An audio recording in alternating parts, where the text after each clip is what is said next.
Breaking news phone tapping case ప్రధాన నిందితుడు SIT బృందం ఎదుట హాజరు కానున్నారు. ఎస్ఐబి మాజీ చీఫ్ ప్రభాకర్ రావు విచారణ ఎదుర్కోబోతున్నారు. 15 నెలల తర్వాత దర్యాప్తు బృందం ఎదుట ప్రభాకర్ రాబోతున్నారు. జూబ్లీహిల్స్ పోలీస్ స్టేషన్ ఆఫీసులో సిట్ టీం విచారణ చేయనుంది. సుప్రీంకోర్టు ఆదేశాలతో అమెరికా నుంచి ఇండియాకు ప్రభాకర్ రావు వచ్చారు. ఫోన్ ట్యాపింగ్ కేసులో స్టేట్మెంట్ కీలకంగా మారనుంది. ప్రభాకర్ చెప్పే విషయాలతో గత ప్రభుత్వ పెద్దల ప్రమేయం బయటపడుతుంది. గత ప్రభుత్వ హయాంలో ఫోన్ ట్యాపింగ్ జరిగినట్లు సిట్ బృందం విచారణలో నిర్ధారణకు వచ్చింది. ప్రభాకర్ రావు నోరు విప్పితేనే ఫోన్ ట్యాపింగ్ కేసు కొలికి వచ్చే అవకాశం ఉంది. ఇదే అంశానికి సంబంధించి మరింత సమాచారం మా ప్రతినిధి సాగర్ లైవ్ లో అందిస్తారు. ఎస్ సాగర్, చెప్పండి, ఇప్పటికే అటు సిట్ కార్యాలయానికి బయలుదేరిన ప్రభాకర్ ఆఫీస్ కి చేరుకున్నారా? విచారణ అయితే స్టార్ట్ అయిందా? ప్రస్తుత పరిస్థితి ఏంటి? కొద్దిసేపటి క్రితమే ఫోన్ ట్యాపింగ్ కేసులో కీలక నిందితుడు ఏవన్గా ఉన్నటువంటి ప్రభాకర్ రావు జూబ్లీస్లోని సిట్ కార్యాలయానికి చేరుకున్నారు. తనతో పాటుగా మరో అడ్వకేట్ కూడా వచ్చారు. అడ్వకేట్ ని అనుమతించకపోవడంతో ప్రభాకర్ రావు ఒకడే జూబ్లీస్ లో ఉన్నటువంటి సిట్ కార్యాలయానికి వెళ్లారు. ఇప్పటికే మనం చూసాం ఫోన్ ట్యాపింగ్ కేసులో సంచలన ఆరోపణలు, సంచలన విషయాలు వెలుగులోకి వచ్చాయి. గత ఎన్నికల సందర్భంలో గత ప్రభుత్వ హయాంలో జరిగినటువంటి సంచలనం సృష్టించినటువంటి ఈ కేసులో ఇప్పటికే సిట్ బృందం కీలకమైనటువంటి ఆధారాలు సేకరించింది. తాజాగా శ్రవణ్ రావు ఈ కేసులో A6 గా ఉన్నటువంటి శ్రవణ్ రావును కూడా ఇప్పటికే విచారించినటువంటి సిట్ బృందం కొన్ని కీలక ఆధారాలు, ప్రభాకర్ రావు ఆదేశాల మేరకే ఫోన్ ట్యాపింగ్ వ్యవహారం అంతా జరిగినట్లుగా కూడా కీలక ఆధారాలు, టెక్నికల్ ఎవిడెన్స్ కూడా ఇప్పటికే సేకరించిన నేపథ్యంలో ఇప్పటివరకు ఈ ఫోన్ ట్యాపింగ్ ఎపిసోడ్ పూర్తిగా ప్రభాకర్ రావు చుట్టూ తిరిగింది. ఎట్టకేలకు ప్రభాకర్ రావు 15 నెలల అనంతరం అమెరికా నుంచి సిట్ విచారణకు సుప్రీంకోర్టు ఆదేశాల మేరకు హాజరయ్యారు. అయితే కీలక అంశాలు, ఈ కేసులో ఫోన్ ట్యాపింగ్ వ్యవహారంలో తెరవెనుక ఉండి నడిపించింది ఎవరు, గత బీఆర్ఎస్ ప్రభుత్వ హయాంలో జరిగినటువంటి ఈ సంచలన ఫోన్ ట్యాపింగ్ వ్యవహారంలో ఎవరెవరి కీలక పాత్ర ఉందన్న అంశాలు కూడా బయటపడున్నాయి. ఇటు ప్రభాకర్ రావు విచారణ కొద్దిసేపటి క్రితమే సిట్ కార్యాలయానికి చేరుకున్న నేపథ్యంలో 2-3 అంశాలపైనే కీలకంగా సిట్ అధికారులు ప్రశ్నలు కూడా సిద్ధం చేసినట్లుగా కూడా తెలుస్తుంది. రాజకీయ కుట్ర ఏముంది, ఆర్థికపరమైనటువంటి అంశాలు, ఈ కేసులో దాదాపు వందలాది ఫోన్లను ట్యాప్లు చేశారు. ఇటు రాజకీయ ప్రతిపక్ష పార్టీల నేతలే కావచ్చు, సెలబ్రిటీలే కావచ్చు, వ్యాపార దిగ్గజ అధినేతలకు సంబంధించినటువంటి వ్యక్తిగత ఫోన్లు కూడా ట్యాపింగ్ చేశారన్న సంచలన విషయాలు ఈ కేసులో బయటకు వచ్చిన నేపథ్యంలో ప్రభాకర్ రావు ఈ కేసులో ఏవన్గా ఉన్న నేపథ్యంలో ప్రభాకర్ రావు విచారణ అనేది కీలకంగా మారిపోతుంది. సిట్ అధికారులు తెర వెనుక సూత్రధారులు కుట్రపూరితంగా చేసినటువంటి ఈ ఫోన్ ట్యాపింగ్ సంబంధించినటువంటి అంశంలో కీలక ఆధారాలు ఇప్పటికే సేకరించిన నేపథ్యంలో ప్రభాకర్ రావు విచారణలో 2 కీలక అంశాలు, తెర వెనుక ఈ ఫోన్ ట్యాపింగ్ వ్యవహారాన్ని నడిపించింది ఎవరు, రాజకీయ కుట్ర, ఆర్థికపరమైనటువంటి అంశాలు. ఎందుకంటే గత ప్రభుత్వ హయాంలో జరిగినటువంటి ఈ వ్యవహారంలో ఎన్నికల సందర్భంగా ప్రతిపక్ష పార్టీలను దెబ్బతీయాలన్న ఉద్దేశంతో కుట్రపూరితంగా ఈ ఫోన్ ట్యాపింగ్ వ్యవహారం కూడా జరిగిన నేపథ్యంలో కోట్లాది రూపాయలు బ్లాక్ మెయిలింగ్ ద్వారా కూడా ఫోన్ ట్యాపింగ్ వ్యవహారంలో ఆర్థికపరమైనటువంటి లావాదేవీలు కూడా పెద్ద ఎత్తున జరిగాయి. రాజకీయ కుట్రలు జరిగాయి. ప్రతిపక్ష పార్టీలకు సంబంధించినటువంటి నేతల కీలక డేటాను సర్వే చేసి ఇటు ఈ కేసులో కీలకంగా ఉన్నటువంటి శ్రవణ్ రావు ఈ సర్వేలన్నింటినీ కూడా ప్రభాకర్ రావుకి చేరవేయడం, ప్రభాకర్ రావు ఆదేశాల మేరకు ప్రణీత్ రావు, రాధాకిషన్ రావుతో పాటుగా ఇటు తిరుపతన్న, వీళ్ళంతా భుజంగరావు, ఈ నలుగురు కూడా ఫోన్ ట్యాపింగ్ పాల్పడ్డట్లు కూడా కీలక ఆధారాలు సేకరించారు. 2 సర్వర్ రూమ్లను ఏర్పాటు చేసి భారీ విదేశాల నుంచి ఎక్విప్మెంట్ తెప్పించారు. అయితే దీనికి ఆర్థికపరమైనటువంటి సహకారం ఎవరు అందించారు, తెర వెనుక వీళ్ళు 15 నెలలు విదేశాల్లో ఉన్న నేపథ్యంలో వీరికి ఎవరు సహకరించారన్న కోణంలో కూడా దర్యాప్తు విచారణ సిట్ అధికారులు చేసే అవకాశం కనిపిస్తుంది. ఇప్పటికే ఈ కేసులో A6 దాదాపు A5 నిందితులను A2 నుంచి A3, A4, A5 వరకు A6 వరకు కూడా పూర్తిస్థాయి విచారణ అయిపోయింది. శ్రవణ్ రావు విచారణలో కూడా 2 ఫోన్లను అసెంబ్లీ ఇటు ఉప ఎన్నికల సందర్భంగా వాడినటువంటి ఫోన్లను కూడా సీజ్ చేసి దాని డేటా కూడా రికవరీ చేశారు. అందులో కీలకంగా ప్రభాకర్ రావుకు సంబంధించినటువంటి సందేశాలు, ఎవరెవరి అంశాలను, ఎవరెవరి ఫోన్లను ట్యాప్ చేయాలన్నటువంటి కీలక అంశాలు కూడా శ్రవణ్ రావుకు సంబంధించినటువంటి ఫోన్లలో డేటా రికవరీలో సిట్ బృందం సేకరించింది. ప్రభాకర్ రావు చుట్టే ఫోన్ ట్యాపింగ్ వ్యవహారం జరిగిన నేపథ్యంలో ప్రభాకర్ రావు విచారణ అనేది ఒక కీలకంగా మారబోతుంది. ఇటు 3 అంశాల మీద, రాజకీయ కుట్ర, ఆర్థికపరమైనటువంటి అంశాలు, తెర వెనుక గత ప్రభుత్వ పెద్దల హస్తం ఇందులో ఏముంది, ఈ 3 అంశాలపైన. ఎందుకంటే ఇప్పటికే ఈ కేసులో నిందితులను విచారించినటువంటి సిట్ కీలక ఆధారాలు సేకరించింది. ఫోన్ ట్యాపింగ్ వ్యవహారంలో ఎంతమంది ఫోన్లను ట్యాప్ చేశారు, ఎంతమంది ఫోన్లను ట్యాప్ చేశారన్నటువంటి కీలక ఆధారాలు కూడా ఇప్పటికే సేకరించిన నేపథ్యంలో మనం చూడొచ్చు. ఇప్పటికే సిట్ బృందం కూడా ఇప్పటికే 2వ అంతస్తుకి ప్రభాకర్ రావు చేరుకున్నట్లుగా కూడా తెలుస్తోంది. మనం చూడొచ్చు, రాజకీయ కుట్రలు, ఆర్థికపరమైనటువంటి కుట్రలు, ఎన్నికల సందర్భంగా ప్రభాకర్ రావు ఆదేశాల మేరకు ఫోన్ ట్యాపింగ్ వ్యవహారం కూడా జరిగిన నేపథ్యంలో ప్రభాకర్ రావు విచారణ అనేది కీలకంగా మారబోతుంది. కీలక చిక్కుముడి ఫోన్ ట్యాపింగ్ వ్యవహారంలో కూడా ప్రభాకర్ రావు విచారణ అనంతరం వీడే అవకాశం ఉంది. గత ప్రభుత్వ కుట్రలు పెద్దల కుట్ర హస్తం ఏ విధంగా ఉంది ఈ వ్యవహారంలో అనేది కూడా ప్రభాకర్ రావు విచారణలో బయటపడే అవకాశం కనిపిస్తుంది. ప్రభాకర్ రావు మాజీ ఎస్ఐబి చీఫ్గా బీఆర్ఎస్ గవర్నమెంట్లో 10 ఏళ్ల పాటు తను నడిచిందే వేదం, తను నడిచిందే మాట అన్నట్టుగా వివరించాడు. మాజీ ముఖ్యమంత్రి కేసీఆర్ ఆదేశాలతో మొత్తం ఎంటైర్ తెలంగాణలో ప్రతి ఒక్క ఫోన్ ట్యాపింగ్కి పాల్పడ్డాడు. సినిమా వాళ్ళు కావచ్చు, జర్నలిస్టులు కావచ్చు, వ్యాపారులు కావచ్చు, ఇంకా ఎవరైనా కావచ్చు, అంటే ప్రైవేటు వ్యక్తుల ఫోన్ ట్యాపింగ్ చేసి బీఆర్ఎస్ గవర్నమెంట్ 2023లో పోటీ చేయడం కోసం చాలా వరకు వాళ్ళకి డబ్బు సమకూర్చడంలో ప్రభాకర్ రావు చాలా కీలక పాత్ర పోషించాడు. నిన్న రాత్రి ఎయిర్పోర్ట్కి అతను అమెరికా నుంచి లండన్ మీదుగా శంషాబాద్ ఎయిర్పోర్ట్కి వచ్చాడు. ఆ సమయంలో కూడా ప్రభాకర్ రావుతో పాటు గతంలో పనిచేసిన టాస్క్ ఫోర్స్ వాళ్ళు కావచ్చు, ఎస్ఐబి వాళ్ళు కావచ్చు, లా అండ్ ఆర్డర్ డిపార్ట్మెంట్లో ఉన్న చాలామంది పోలీసులు ప్రైవేటు వ్యక్తుల రూపంలో శంషాబాద్ ఎయిర్పోర్ట్లో అటెండ్ అయ్యారు. అంటే ప్రభాకర్ రావు నెట్వర్క్ ఆషామాషి నెట్వర్క్ కాదు, చాలా బిగ్గెస్ట్ నెట్వర్క్ని మెయింటైన్ చేశాడు. ప్రతి చోట ప్రభాకర్ రావు మనిషి ఉండే విధంగా పోలీస్ డిపార్ట్మెంట్లో అతను తన లింకులన్నీ కూడా ఉంచుకున్నాడు. ఎందుకంటే ప్రభాకర్ రావు నిన్న రాత్రి 30 మందికి పైగా ప్రైవేట్ బౌన్సర్లను పెట్టుకున్నాడు. ప్రైవేట్ వ్యక్తుల్ని 40 మందికి పైగా పెట్టుకున్నాడు. అతను ఎయిర్పోర్ట్ నుంచి బయటకు వస్తుంటే అడుగడుగున సిబ్బంది అడ్డుకొని మీడియా వాళ్ళపైన పిడిగుద్దులు కురిపించారు. మీడియా వాళ్ళని ఇట్లా మోచేతులతో గుద్దుతూ గాయపరిచారు. అంటే ప్రభాకర్ రావు అతను మరి ఏ రకమైన వ్యక్తి, అతను ఎంత క్రిమినల్ అనేది కూడా ఖచ్చితంగా అర్థమవుతుంది. ఇక ఫోన్ ట్యాపింగ్ వ్యవహారంలో ప్రభాకర్ రావుని ఇండియాలోనే బిగ్గెస్ట్ ఆపరేషన్గా చెప్పచ్చు. West zone DCP Vijay Kumar proclaimed క్రిమినల్గా ప్రభాకర్ రావుని ప్రకటించి ఆ విషయాన్ని సుప్రీంకోర్టు ముందు లీగల్గా ప్రతి అంశాన్ని ఉంచాడు. ఎందుకంటే ఏ ఐపీఎస్ ఆఫీసర్ కూడా ఈ కేసుల్ని మామూలుగానే డీల్ చేస్తుంటారు, కానీ ప్రభాకర్ రావు కేసుని మాత్రం చాలా ఎఫెక్ట్గా అంటే అన్ని ఎఫర్ట్లు పెట్టి కూడా విజయ్ కుమార్ పెట్టాడు. ఎందుకంటే అతనికి సపరేట్ పాస్పోర్ట్ ఇష్యూ చేయడంలో కావచ్చు, సుప్రీంకోర్టు నుంచి ఆర్డర్ తేవడంలో కావచ్చు, ప్రొక్రైడ్ క్రిమినల్గా ప్రకటిత అతను ఏదైతే నిషేధిత క్రిమినల్గా కూడా అతని ఫోటోల్ని ప్రచురించుతా అన్న కాడికి కూడా పోలీస్ డిపార్ట్మెంట్ ముందుకెళ్ళింది. ఒకవేళ ప్రభాకర్ రావు కోర్టు ఆదేశాలను ఉల్లంఘిస్తే మాత్రం డీసీపీ విజయ్ కుమార్ తెలంగాణ మొత్తం ప్రభాకర్ రావు కనబడటలేదు, ప్రభాకర్ రావుని పట్టిస్తే ఇన్ని కోటి రూపాయల జరిమానా, 5 కోట్ల జరిమానా అని కూడా డైరెక్ట్గానే వేసేటోడు. అది ఇక్కడ ఓన్లీ తెలంగాణలో కాదు, ఆంధ్రప్రదేశ్లో దేశవ్యాప్తంగా ఉన్న అన్ని ఎయిర్పోర్ట్లలో, అన్ని రైల్వే స్టేషన్లో, అన్ని బస్ స్టాండ్లలో కూడా ఫోటో పెట్టేవాడు.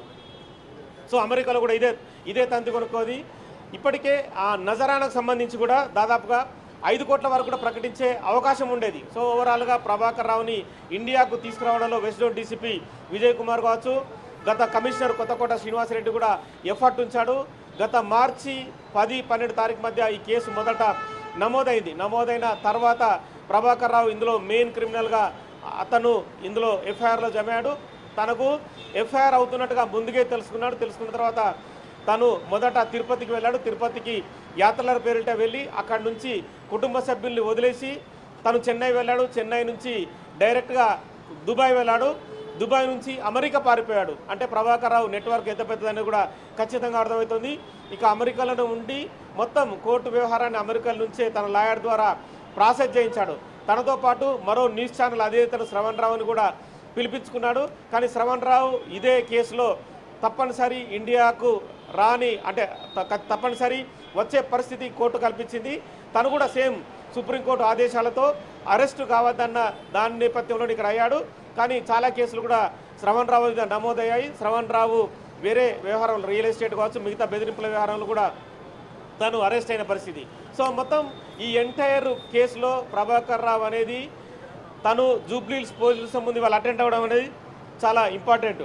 రైట్ నాగేష్, ఎట్టకేలకైతే ఫైనల్ గా ప్రభాకర్ రావు అయితే విచారణకు హాజరయ్యారు. అసలు సిట్ బృందం అయితే మెయిన్ గా వినిపిస్తున్న ప్రశ్న ఏంటి అంటే ఎవరి ఆదేశాలతో ఈ ఫోన్ ట్యాపింగ్ కి పాల్పడ్డారు, సో రాజకీయంగా ఎవరు మీకు ఆదేశాలు ఇచ్చారు అనేది కూడా మనం వినిపిస్తున్న ప్రశ్న. ఇప్పుడు దీంతో పాటు ఇంకా ఎటువంటి కీలక ప్రశ్నలు సిట్ అందించబోతుంది, సిట్ బృందంలో ఎంతమంది అధికారులు పాల్గొనబోతున్నారు? రాజకీయంగా మాజీ ముఖ్యమంత్రి కేసీఆర్ పేరే ప్రథమంగా వినిపిస్తుంది. ఫోన్ ట్యాపింగ్ అనేది ముఖ్యమంత్రి ఆదేశాలతో కొనసాగుతుంది. సో ఈ కేసుని మొదటి నుంచి కూడా మన క్రైమ్ సీనియర్ ప్రతినిధి సురేష్ పర్యవేక్షిస్తున్నాడు. సో ఇప్పుడు సిట్ మామూలుగా విచారణ కొనసాగుతుంటుంది. ఏ అంశాన్ని ప్రధానంగా తీసుకుంటారు? ప్రొక్లైమ్డ్ క్రిమినల్గా ప్రకటించడం అనేది బిగ్ ఇష్యూ. అసలు ఈ కేసుని పోలీసులు చాలా ఛాలెంజింగ్గా తీసుకున్నారు ఫస్ట్ నుంచి. ఎందుకంటే ఫోన్ ట్యాపింగ్ కేసులో ఒక్కొక్కరు నిందితులను అరెస్ట్ చేశారు. కానీ ప్రభాకర్ రావుకి ఉన్న సోర్సు ఇన్ఫర్మేషన్తో కేసు నమోదైన వెంటనే ఆయన మరుసటి రోజే తిరుపతి వెళ్ళి అక్కడి నుంచి అమెరికా పారిపోయాడు. ఆ తర్వాత ఆరోగ్య సమస్యలు చెప్పేసి తప్పించుకునే ప్రయత్నాలు చేస్తున్నారు. కానీ ఒక విదేశాలకు పారిపోయిన నిందితుడిని తిరిగి ఇండియాకి రప్పించేటువంటి అవకాశాలు ఏవైతే ఉన్నాయో వాటన్నిటిని కూడా దర్యాప్తు బృందం వినియోగించింది. మొదట రెడ్ కార్నర్ నోటీస్ ఏదైతే సిబిఐ ద్వారా మన స్టేట్ నుండి సిఐడి నుంచి సిబిఐకి రెడ్ కార్నర్ నోటీస్ జారీ చేసి అక్కడ కేంద్ర మంత్రిత్వ విదేశాంగ శాఖ మంత్రిత్వ శాఖతోని మానిటరింగ్ చేసి అప్పటి ఫోన్ ట్యాపింగ్ విచారణ జరుగుతున్న సమయంలో హైదరాబాద్ సిపిగా కొత్తకోట శ్రీనివాస్ రెడ్డి ఉన్నాడు. ఆయన స్వయంగా సిబిఐ డైరెక్టర్ దగ్గరికి వెళ్ళి ఈ కేసు తీవ్రతను వివరించడం జరిగింది. అసలు అంటే 100 కేసులు పెండింగ్లో ఉంటాయి విదేశాల నుంచి నిందితులను అప్పచెప్పాలంటే. ఆ కేసులకు సంబంధించిన తీవ్రతలో ఈ కేసు చాలా తీవ్రమైనది. వ్యక్తిగత జీవితాల్లోకి వెళ్ళి చాలామందిని వేధింపులకు గురి చేసి వారి ఫోన్లను ట్యాపింగ్ చేశారని చెప్పేసి కూడా వివరంగా ఒక నివేదిక ఇవ్వడం జరిగింది. దాంతో సిబిఐ ప్రక్రియ స్టార్ట్ చేసి రెడ్ కార్నర్ నోటీసులు కూడా ప్రాసెస్ అయిపోయి ఇంటర్పోల్ అధికారులకు అందాయి. ఆ తర్వాత ప్రభాకర్ రావు ముందస్తు బెయిల్ పిటిషన్ హైకోర్టులో వేశాడు. హైకోర్టు క్లియర్గా పోలీసులు కౌంటర్ చేయడంతో ఆ పిటిషన్ కొట్టివేయడం జరిగింది. ఆ తర్వాత పోలీసులు ఏదైతే ప్రొక్లెయిమ్డ్ అఫెండర్కి సంబంధించి ఎవరైనా మోస్ట్ వాంటెడ్ క్రిమినల్ ఉంటే ఆ క్రిమినల్ రావట్లేదు, కావాలని విచారణ నుంచి తప్పించుకునే ప్రయత్నం చేస్తున్నాడు, కేసు నుంచి తప్పించుకునే ప్రయత్నం చేస్తున్నాడు అని చెప్పేసి కూడా కోర్టు దృష్టికి ఈ సంవత్సరం జనవరిలో నాంపల్లి కోర్టులో పిటిషన్ వేశారు దర్యాప్తు బృందం. ఆ పిటిషన్ వేసిన సందర్భంలో ప్రొక్లైమ్డ్ అఫెండర్గా ప్రభాకర్ రావుని గుర్తించాలని చెప్పేసి కూడా వాళ్ళు కోరడం జరిగింది. దానికి 6 నెలల సమయం పట్టింది. పోయిన నెలలో ప్రభాకర్ రావుని ప్రొక్లైమ్డ్ అఫెండర్గా గుర్తిస్తామని చెప్పేసి కూడా నాంపల్లి కోర్టు గ్రీన్ సిగ్నల్ ఇచ్చి నోటీసులు కూడా జారీ చేసింది. ఆ నోటీసులను ప్రభాకర్ రావు ఇంటికి అంటించడం జరిగింది. జూన్ 20 లోపు మీరు తిరిగి ఇండియాకు కానీ విచారణ అధికారి ముందు హాజరు కాకుండా, నాంపల్లి కోర్టులో హాజరు కాకుండా మిమ్మల్ని ప్రకటిత నిందితుడిగా ప్రకటిస్తామని చెప్పేసి ఆ నోటీసుల సారాంశము. దానికి సంబంధించే ఇప్పుడు ఇంకా గతి లేని పరిస్థితిలో ప్రభాకర్ రావు ఇక రావాల్సిన పరిస్థితి ఏర్పడింది. ఎందుకంటే సుప్రీంకోర్టులో ముందస్తు బెయిల్ పిటిషన్ వేసిండు. సుప్రీంకోర్టు కూడా స్పష్టంగా ఆదేశాలు ఇచ్చింది.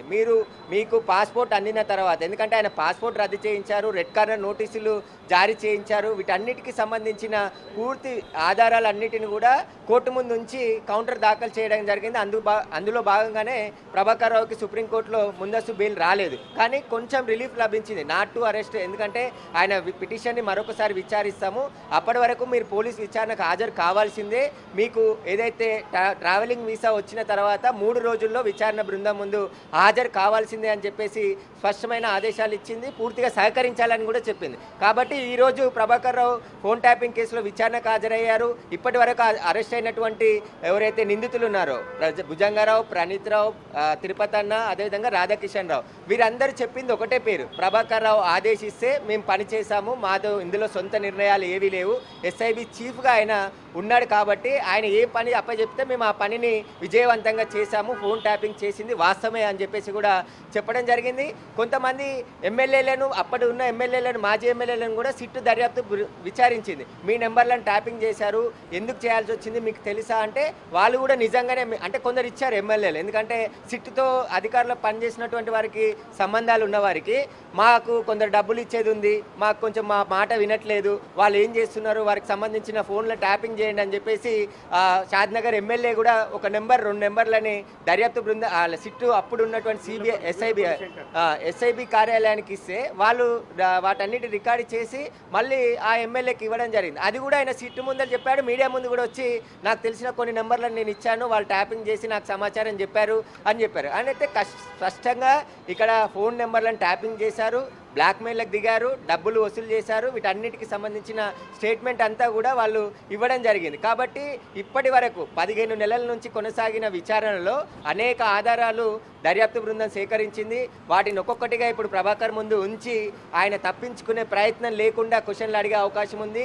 ఏమాత్రం నాకు తెలియదన్నా కూడా సుప్రీంకోర్టుకు మళ్ళీ ఒక అఫిడవిట్ దాఖలు చేసే అవకాశం ఉంటుంది. ప్రభాకర్ రావు ఏ విషయంలో కూడా సహకరించట్లేదు, ఇతన్ని అరెస్ట్ చేసేందుకు అవకాశం ఇవ్వండి అని చెప్పి సుప్రీంకోర్టులో కూడా పిటిషన్ చేసే అవకాశం ఉంది. ఎందుకంటే లీగల్గా ఎన్ని అవకాశాలు ఉన్నాయో వాటన్నిటిని కూడా దర్యాప్తు బృందం వినియోగించుకుంటుంది. ఎస్పెషల్లీగా వెస్ట్ జోన్ డీసీపీ కేసు నమోదైనప్పటి నుంచి ప్రత్యేకంగా మానిటరింగ్ చేస్తున్నాడు. ఒక ఐఓ వెంకటగిరి జూబ్లీహిల్స్ ఏసీపీ వెంకటగిరిని ఐఓగా నియమించడం జరిగింది. ఆయనకు ఫుల్ పవర్స్ ఇచ్చారు. ఈ కేసులో ఎవరెవరు ఉన్నారో వారందరినీ కూడా అరెస్ట్ చేయండి, వారిపై చర్యలు తీసుకోండి అని చెప్పేసి ప్రభుత్వం నుంచి కూడా గ్రీన్ సిగ్నల్ రావడంతో ఈ కేసులో అన్ని అరెస్టులు అయినాయి. కానీ ప్రభాకర్ రావుని అరెస్ట్ చేస్తేనే ఈ కేసులకి సంబంధించిన పూర్తి విచారణ కొలిక్కొచ్చే అవకాశం ఉంటుంది. నిందితులంతా ఆయన పేరు చెప్పారు. ఇందులో ప్రభాకర్ రావుకి ఆదేశాలు ఎవరిచ్చారు? ఎస్ఐబికి సంబంధించిన నిధులు, ఎందుకంటే నక్సలైట్ వింగ్కి సంబంధించి సంఘ విద్రోహకులకు సంబంధించిన బడ్జెట్ని కొంచెం ప్రభుత్వం ప్రత్యేకంగా ఎస్ఐబికి కేటాయిస్తుంది. ఆ బడ్జెట్ని కూడా ప్రభాకర్ రావు దుర్వినియోగం చేసుకున్నాడు. ఆయనకున్న పవర్తోనే ఆ డబ్బులన్నీ డైవర్ట్ చేసి సొంతంగా వాడుకున్నాడు. కొంతమంది రియల్ ఎస్టేట్ వ్యాపారులను బెదిరించి అక్రమ లేఅవుట్లు చేసి వారికి సహకరించాలి, లేదంటే మిమ్మల్ని తప్పుడు కేసుల్లో ఇరికిస్తామని చెప్పేసి కూడా చెప్పారు. కానీ ఫోన్ ట్యాపింగ్ తర్వాత కొన్ని తప్పుడు కేసులు నమోదైన వారు కూడా ఇదే జూబ్లీహిల్స్ పోలీస్ స్టేషన్లో ఒక మార్కెటింగ్ బిజినెస్ మ్యాన్ ఒక అతను వచ్చి నన్ను కిడ్నాప్ చేసి ట్రాన్స్పోర్ట్ ఆఫీస్కి తీసుకెళ్లి అక్రమంగా బదలాయించారు నా పేరు మీద షేర్లు అని చెప్పేసి కూడా ఆ కేసు కూడా ఉంది. ఆ కేసులో రాధాకిషన్ రావు నిందితుడిగా ఉన్నాడు. ఓ టాస్క్ ఫోర్స్ సిఐని నిందితుడిగా చేర్చారు. ఆ కేసు విచారణ ఇదే పోలీస్ స్టేషన్లో జరుగుతుంది. కాబట్టి ఫోన్ ట్యాపింగ్ని అడ్డం పెట్టుకొని మొత్తం తెలంగాణలో ఒక విధ్వంసకరమైన చర్యలకు ప్రభాకర్ రావు పాల్పడ్డాడు. ఆయనకున్న అధికారాలను దాటి మరి ఆయన పరిధి దాటి ఆయన అధికారాన్ని దుర్వినియోగం చేశాడని చెప్పేసి కూడా ఇప్పటికే అరెస్ట్ అయిన నిందితులంతా స్టేట్మెంట్ ఇచ్చారు. కాబట్టి ఈరోజు విచారణ ప్రభాకర్ రావు చాలా కీలకంగా ఉండబోతున్నాడు. ఆయన ఇచ్చే స్టేట్మెంటు ఇప్పటి వరకు పోలీసులనే అరెస్ట్ చేశారు. కాబట్టి రాజకీయ నాయకుల పాత్ర ఉంది. బీఆర్ఎస్లో కీలకమైనటువంటి వ్యక్తులంతా ప్రభాకర్ రావు టచ్లో ఉన్న వాళ్ళంతా వాళ్ళ సొంత అవసరాలకు కూడా ఫోన్ ట్యాపింగ్ చేసి కొంతమంది వ్యక్తిగత జీవితాల విషయాలు తెలుసుకొని వారిని బ్లాక్మెయిల్ చేసి డబ్బులు వసూలు చేసినట్టు కూడా అన్ని ఆధారాలు ఇప్పటికే అధికారులు చేశారు. కాబట్టి ఇప్పటికే హైదరాబాద్ సిపి సివి ఆనంద్ దీనిపైన ఒక రివ్యూ మీటింగ్ కూడా ఏర్పాటు చేయడం జరిగింది. ప్రభాకర్ రావు విచారణకు వస్తే అది ఏ విధంగా విచారించాలి, ఎలాంటి క్వశ్చన్స్ అడగాలి, వాటికి సంబంధించిన పూర్తి ఆధారాలన్నిటిని కూడా సిద్ధం చేసుకొని అధికారులు ఉన్నారు. మరికొద్ది సేపట్లోనే ఇప్పుడు డీసీపీ కూడా వెస్ట్ జోన్ డీసీపీ రాబోతున్నారు. డీసీపీ ఆధ్వర్యంలోనే విచారణ కొనసాగే అవకాశం ఉంటుంది. ఖచ్చితంగా ఈ కేసు ఒక కొలిక్కి వచ్చే అవకాశం ఉంది. ఎందుకంటే పకడ్బందీగా విచారిస్తున్నారు. ఈ విచారణలో అనేక విషయాలు వెలుగులోకి వస్తున్నాయి. కాబట్టి ఇప్పుడు ప్రభాకర్ రావు వెంబడి ప్రభాకర్ రావు కొడుకు ఆయన బంధువులు వచ్చారు. కానీ ప్రభాకర్ రావుని ఒక వ్యక్తిని మాత్రమే అలో చేయడం జరిగింది. ప్రభాకర్ రావు పై అంతస్తులో ఆయన విచారణ ప్రారంభమైంది. ఇప్పుడు ఆయన ఒక్కొక్క క్వశ్చన్కి సంబంధించి ఆన్సర్ రాబట్టే ప్రయత్నం పోలీసులు చేస్తున్నారు. ఇప్పటి వరకు జరిగిన ఇన్వెస్టిగేషన్ ఒకలాగుంటుంది. ఇప్పుడు ప్రభాకర్ రావు వచ్చిన తర్వాత విచారణ ఒకలాగుంటుంది. ఇంకొక విషయం ఇందులో ఏంటంటే ఖచ్చితంగా ప్రభాకర్ రావుని ఇండియాకు రప్పించడంలో పోలీసులు చాలా సక్సెస్ అయ్యారనే చెప్పొచ్చు. ఎందుకంటే విదేశాలకి పారిపోయిన నిందితులను ఇంత త్వరగా 14 నెలల్లో స్వదేశానికి తెప్పించిన కేసు ఇదే మొదటిగా చెప్తున్నారు. ఎందుకంటే ప్రభాకర్ రావుని ఇండియాకి రప్పించడానికి ఉన్న అవకాశాలన్నిటిని కూడా ఉపయోగించుకోవడం జరిగింది. అందులో పోలీసులు సక్సెస్ అయ్యారు. ముఖ్యంగా వెస్ట్ జోన్ డీసీపీ కూడా ప్రత్యేకంగా చట్టంలో ఉన్నటువంటి రూల్స్ అన్నీ కూడా ఇంప్లిమెంట్ చేయడం జరిగింది. చట్టంకి ఎవరు అతిథి కాదు, ఎవరు తప్పించుకోలేరు. తప్పు చేస్తే చట్టం ముందు అందరూ సమానులే అని చెప్పేసి కూడా నిర్ణయించడం జరిగింది. ఖచ్చితంగా ఇప్పుడు ఏదైతే ప్రభాకర్ రావు విచారణ కొనసాగుతుందో ప్రభాకర్ రావుకి సంబంధించిన విషయంలోనే ఆయన అమెరికా నుంచి అనేక సమస్యలు చెప్తూ ఆరోగ్యంగా బాగలేను, క్యాన్సర్ వచ్చిందని చెప్పేసి చెప్పి తప్పించుకునే ప్రయత్నం చేశాడు. కానీ ఆయన చాలా ఫిట్గా ఉన్నాడు. మనం నిన్న ఎయిర్పోర్ట్లో చూసాము. దాదాపు 3.5 గంటల పాటు ఇమిగ్రేషన్ ఆఫీస్లో కూర్చోవడం జరిగింది. అక్కడ ఆయన చాలా యాక్టివ్గా ఉన్నాడు. బయటకు వచ్చే సందర్భంలో కూడా ఆయన యాక్టివ్గానే ఉన్నాడు. దాదాపు ఆయన ప్రైవేటు సైన్యాన్ని కూడా దాదాపు 70 మందిని ఎయిర్పోర్ట్కి తెప్పించుకోవడం జరిగింది. అందులో బౌన్సర్లు కూడా ఉండడం జరిగింది. ఆయన రాత్రి ఇంటి వరకు కూడా కాన్వాయ్ ద్వారా ఆయన ఇంట్లో డ్రాప్ చేసి తిరిగి వెళ్ళారు. కాబట్టి ఇప్పుడు పోలీసులు ప్రభాకర్ రావుని విచారించి చాలా స్పష్టమైన ఆన్సర్లు రాబట్టే అవకాశం కనబడుతుంది. రాజకీయ నాయకుల పాత్ర పైన కూడా ముఖ్యంగా ప్రభాకర్ రావుని విచారించబోతున్నారు. వారికి కూడా నోటీసులు ఇచ్చి ఈ కేసులో ఆయన నోరు విప్పితే ఖచ్చితంగా వారికి నోటీసులు ఇచ్చి ఈ కేసులో వారిని విచారిస్తే తెలంగాణ రాజకీయాల్లో ప్రకంపనలే మొదలయ్యే అవకాశం కనబడుతుంది. ఇప్పటికే తెలంగాణ జూన్ నెలలో చాలా హై ప్రొఫైల్ కేసులు ఉన్నాయి. ఒకవైపు కేటీఆర్ ఏసీబీ ఎదుట హాజరు కాబోతున్నాడు. ఈరోజు హరీష్ రావు కాళేశ్వరం కమిషన్ ముందు హాజరు కాబోతున్నాడు. కేసీఆర్ ఈ నెల 11న కమిషన్ ముందు హాజరు కాబోతున్నాడు. జూన్ నెల అనేది ఇక్కడ హైదరాబాద్లో చాలా హాట్ టాపిక్గా మారింది. ఖచ్చితంగా ఒక ఏదో ఒకటి జరగబోతుంది. ఆ పాత కేసులన్నీ తిరగదోడుతున్నారు కాబట్టి తప్పు చేసిన వాళ్ళు చట్టం నుంచి తప్పించుకోలేరు అని చెప్పేసి కూడా పోలీసులు అభిప్రాయం వ్యక్తం చేస్తున్నారు. రైట్ సురేష్, మీరు అన్నదాన్ని బట్టి కేసు తీవ్రత కూడా ఇంకా స్పష్టంగా అర్థమవుతుంది. అయితే జనరల్గా ఇలాంటి కేసెస్లో నిందితుడు విదేశాలకి పారిపోయినప్పుడు అతన్ని మళ్ళీ ఇండియాకి రప్పించడానికి ఎటువంటి ఛాలెంజెస్ ఉంటాయి? ఈ కేసుకి సంబంధించి whole credits goes to DCP Vijay Kumar, అలాగే కమిషనర్ కొత్తకోట శ్రీనివాసరావు కనుకోవచ్చా? వాళ్ళు ఎటువంటి ఛాలెంజెస్ ఫేస్ చేశారు?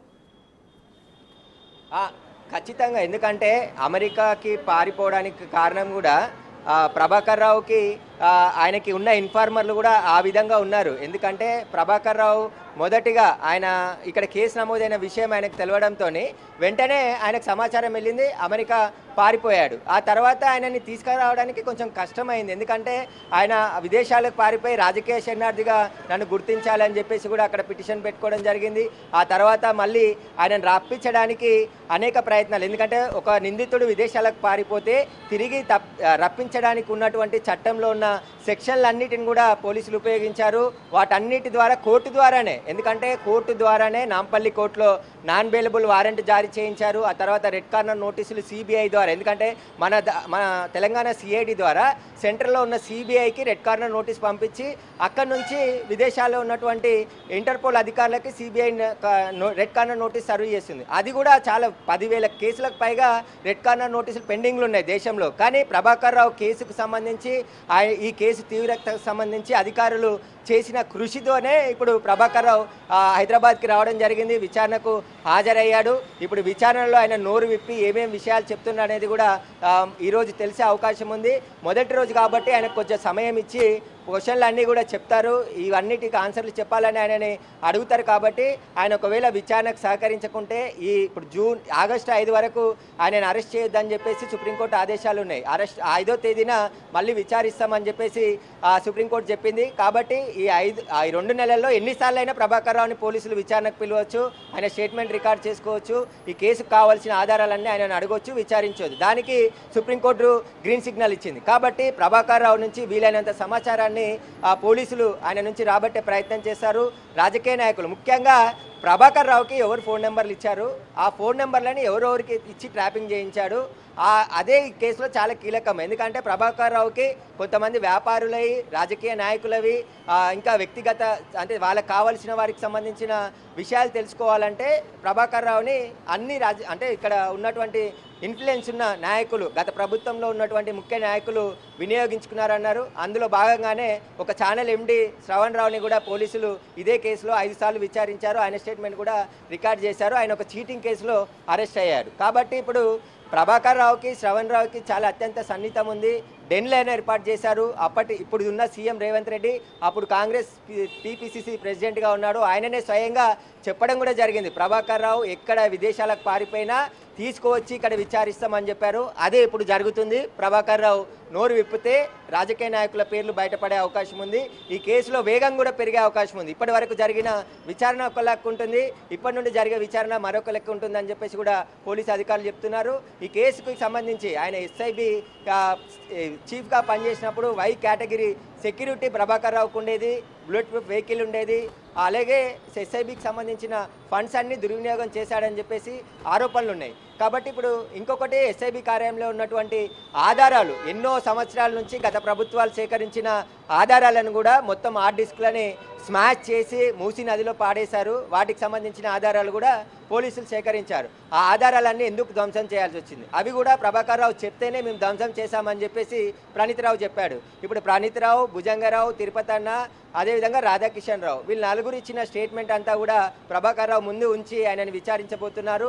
ఇప్పుడు ఏసీపీ వెంకటగిరి ఆయనను విచారిస్తున్నాడు. మరికొద్ది సేపట్లోనే west zone DCP Vijay Kumar ఇక్కడికి చేరుకొని విచారణలో పాల్గొనే అవకాశం ఉంది. ఖచ్చితంగా ప్రభాకర్ రావు నుంచి అన్ని విషయాలు రాబడతారు. కేసుని కొలిక్కి తెచ్చే ప్రయత్నం ఉంది. ఈ కేసు పూర్తి విచారణ అయిన తర్వాత నిందితులకు శిక్ష పడే విధంగా పోలీసులు ఛార్జ్షీటు వేసే అవకాశం ఉంది. ఎందుకంటే మళ్ళీ వచ్చే రోజుల్లో ఎవరైనా ఫోన్ ట్యాపింగ్ పాల్పడాలంటే ఈ కేసులో శిక్ష పడడం చాలా ముఖ్యం. అంటే విచారణ చేసి వదిలేయడం కాకుండా కోర్టులో ఆధారాలు సబ్మిట్ చేసి నిందితులకు శిక్ష పడితే ప్రజలకు ఒక మెసేజ్ వెళ్తుంది, అదేవిధంగా ముందు వచ్చే అధికారులకు కూడా ఒక హెచ్చరికలాగా ఉంటుంది. కాబట్టి శిక్ష పడడం కూడా ఈ కేసులో చాలా ముఖ్యం. అందుకు కావాల్సిన టెక్నికల్ ఎవిడెన్స్, స్టేట్మెంట్స్, సాక్ష్యాధారులను అందరినీ కూడా పకడ్బందీగా పోలీసులు సేకరించడం జరిగింది. ప్రతి విషయాన్ని కోర్టుకు ఎప్పటికప్పుడు తెలియడం చెప్తున్నారు. ఎందుకంటే ఏదైతే కోర్టులో ఛార్జ్షీట్ దాఖలు చేస్తారో ఆ ఛార్జ్షీట్కి సంబంధించిన ప్రతి విషయం అంటే కేసులో డెవలప్మెంట్ జరగగానే కోర్టు దృష్టికి తీసుకెళ్లడం, ఈ ప్రొక్లైమ్ అఫెండర్గా ప్రకటించే విధంగా ఆర్డర్స్ తీసుకురావడం, ఇవన్నీ కూడా పోలీసులు కోర్టు దృష్టికి తీసుకెళ్లారు. కాబట్టి విజయవంతంగా వీళ్ళంతా కూడా ఈ ప్రభాకర్ రావుని ఇండియాకి రప్పించగలిగారు. ఇప్పుడు ప్రభాకర్ రావు లోపలికి వెళ్ళి విచారణ ఎదుర్కొంటున్నాడు. విచారణల తర్వాత మరికొన్ని విషయాలు కూడా తెలిసే అవకాశం ఉంది. హాజరు కావడానికి ప్రభాకర్ రావు చెప్పిన మెయిన్ రీజన్ క్యాన్సర్ ఉంది, అనారోగ్యంగా ఉన్నాను, రాలేనంటూ విచారణకు ఆయన చెప్పిన రీజన్ అధికారులకి. సో దీనికి సంబంధించి నిన్న చూస్తే ఫిట్గానే ఉన్నారంటున్నారు. మరి దానికి సంబంధించి ఆయన మన మెడికల్ రిపోర్ట్స్ సబ్మిట్ చేశారా? పోలీసులు ఏమంటున్నారు ఈ పాయింట్కి సంబంధించి? నిన్న ఎయిర్పోర్ట్లో దిగగానే దాదాపు 8:15కి ఫ్లైట్ ల్యాండ్ అయింది. ఆ తర్వాత మిగతా ఫ్లైట్లో వచ్చిన ప్రయాణికులంతా ఒక్కొక్కరుగా బయటకు వచ్చేసారు. కానీ ప్రభాకర్ రావుని ఇమిగ్రేషన్ అధికారులు అదుపులోకి తీసుకొని దర్యాప్తు బృందానికి సమాచారం ఇచ్చారు. ఎందుకంటే ఆయన పైన లుకౌట్ నోటీసులు ఉన్నాయి, రెడ్ కార్నర్ నోటీసులు ఉన్నాయి, పలానా నిందితుడు పాస్పోర్ట్ రద్దయింది కాబట్టి ఎయిర్పోర్ట్లో దిగాడు, ఇతన్ని మేము అదుపులోకి తీసుకున్నాము, మీరు వచ్చి అదుపులోకి తీసుకుంటారా అని చెప్పేసి ఇక్కడున్న దర్యాప్తు బృందం ఐఓ ఎవరైతే Venkatagiri Jubilee Hills ACP west zone డీసీపీకి సమాచారం ఇచ్చారు. వాళ్ళు సుప్రీంకోర్టు గైడ్ లైన్స్ ఉన్నాయి, ప్రాసెస్ పూర్తి చేసి ఆయనను పంపించండి అని చెప్పేసి వాళ్ళు గ్రీన్ సిగ్నల్ ఇవ్వడంతోనే ప్రభాకర్ రావుని రాత్రి 11:40 ఎయిర్పోర్ట్ నుంచి బయటికి పంపించారు. దాదాపు 3.5 గంటలు ఎయిర్పోర్ట్లో కూర్చున్నాడు. ఆ తర్వాత కూడా ఆయన చాలా యాక్టివ్గా నవ్వుకుంటూ బయటికి రావడం జరిగింది. ఆయన ఫిట్గా కూడా ఉన్నాడు, ఎందుకంటే మంచి టీషర్టు జిన్ పాయింట్ వేసుకొని బయటికి రావడం జరిగింది. ఆయనతో పాటు ఆయన అనుచరులు కూడా వచ్చారు. దాదాపు అంటే ప్రభాకర్ రావు ఎయిర్పోర్ట్లో ల్యాండ్ అయినప్పటికీ 10-20 మంది లోపల ఆయనను వెల్కమ్ చెప్పడానికి ఉన్నారు. కానీ ఆయన ఏదైతే ఎయిర్పోర్ట్ సెక్యూరిటీ దాటి బయటికి వచ్చాడో అప్పుడు దాదాపు 70-80 మంది ఒక్కసారిగా అక్కడికి రావడం జరిగింది. ప్రైవేటు బౌన్సర్లను పెట్టుకున్నారు ముందుగానే ఆయన, ఎందుకంటే ఆయన చాలా హై పొజిషన్లో పనిచేశాడు. ఎస్ఐబి అనేది చాలా కీలకం. ఆ ఎస్ఐబిలో చీఫ్గా పనిచేశాడు. ఆయనకు వైస్ సెక్యూరిటీ ఉండేటప్పుడు ఆ సెక్యూరిటీ ఉన్న నేపథ్యంలోనే ముందుగానే ఇప్పుడు కూడా అలాంటి సెక్యూరిటీనే ఇప్పుడు ఆయన ప్రైవేట్గా ఏర్పాటు చేసుకున్నాడు ఎయిర్పోర్ట్లో. ఇంటి దాకా ఆ సెక్యూరిటీ ఆయనకి పెట్రోలింగ్ నిర్వహించారు. కాబట్టి బౌన్సర్లను ముందే మాట్లాడుకొని ఐ ఇన్ఫ్లుయెన్స్ చేసే బౌన్సర్లు, ఎందుకంటే ఒక్కొక్కరు దాదాపు 150 కిలోలు ఉండే బౌన్సర్లను పెట్టుకున్నారు. ఒక్కరు చేతితో నూకేస్తే దాదాపు ఒక 10 మీటర్ల దూరం పడేంత ఫోర్సబుల్గా రాత్రి అక్కడ నెట్టేయడం జరిగింది. నేను అక్కడే నిన్న కవరేజ్ చేసి ప్రభాకర్ రావుని మాట్లాడించే ప్రయత్నం చేశాను. కానీ మనతో పాటు అక్కడ ఉన్న చాలామంది మీడియా మిత్రులని బౌన్సర్లు నెట్టివేయడము, గుద్దడం ఎల్బోలతోనే. పోలీసులు బౌన్సర్లకి గతంలోనే హెచ్చరికలు జారీ చేశారు.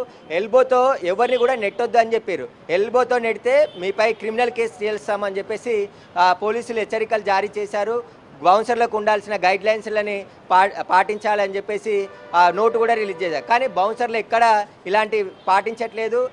విఐపి సెక్యూరిటీ, ఫంక్షన్లు, ఈవెంట్లు అని చెప్పేసి ఇష్టానుసారంగా బయట సేమ్ మళ్ళీ నిన్న ఒకసారి బయటపడింది బౌన్సర్ల అరాచకము.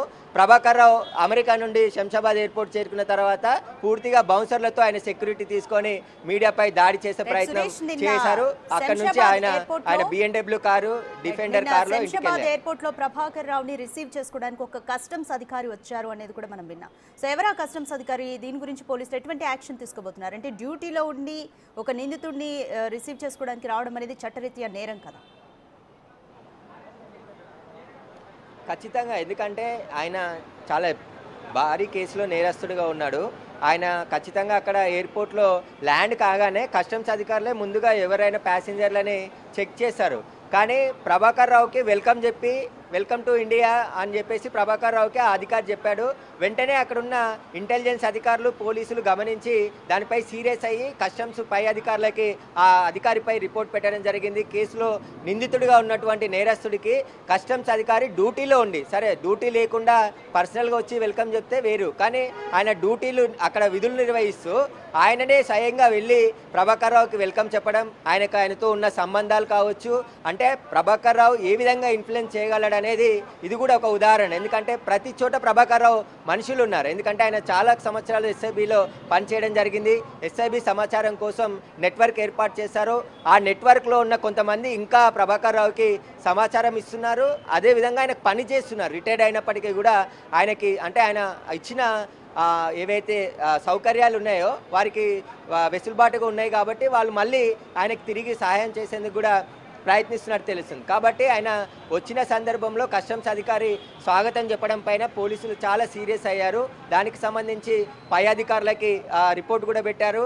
ఇక్కడ ఒక పలానా కస్టమ్స్ అధికారి వెల్కమ్ చెప్పాడు, ఆయనపై చర్యలు తీసుకోండి, మేము కేసులో ఉన్న నిందితుడిని మా అబ్జర్వ్లో ఉన్న సమయంలోనే దానికి సంబంధించిన ఫోటోలు అక్కడ రిసీవ్ చేసుకున్నకు సంబంధించిన మొత్తం ఇన్ఫర్మేషన్ ఒక నివేదిక రూపంలో కస్టమ్స్ పై అధికారులకి ఇవ్వడం జరిగింది. కాబట్టి ప్రభాకర్ రావు ఆ తర్వాత ఇంటికి వెళ్ళిపోయాడు. రాత్రి లేట్ అవుతుంది కాబట్టి ఈరోజు కొంచెం లేటుగా వస్తానని చెప్పి 11 తర్వాత ఆయన విచారణకు హాజరయ్యారు. ఇక సాయంత్రం వరకు కూడా ఆయనని విచారించే అవకాశం ఉంది. ఆయన ప్రభాకర్ రావు చెప్పే స్టేట్మెంట్ ఆధారంగా పోలీసులు ఈ కేసులో ముందుకు వెళ్లే అవకాశాలు స్పష్టంగా కనబడుతున్నాయి.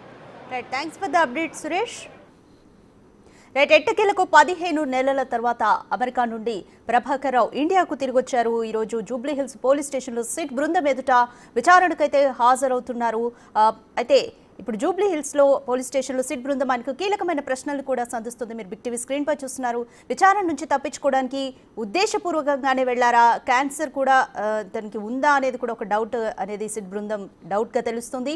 అయితే ఎవరెవరి ఫోన్లను ట్యాప్ చేశారు, మీ లిస్టులో ఎవరెవరి పేర్లు ఉన్నాయి, రాజకీయ నేతలు, రియల్టర్స్, అలాగే సినీ ప్రముఖులు, ఇలాంటి వీళ్ళ పేర్లు మీ లిస్టులో ఎవరెవరి ఉన్నాయి, ఎందుకు ట్యాప్ చేశారు అంటూ కూడా సిట్ అయితే ప్రభాకర్ రావుకు ప్రశ్నలు సంధిస్తుంది.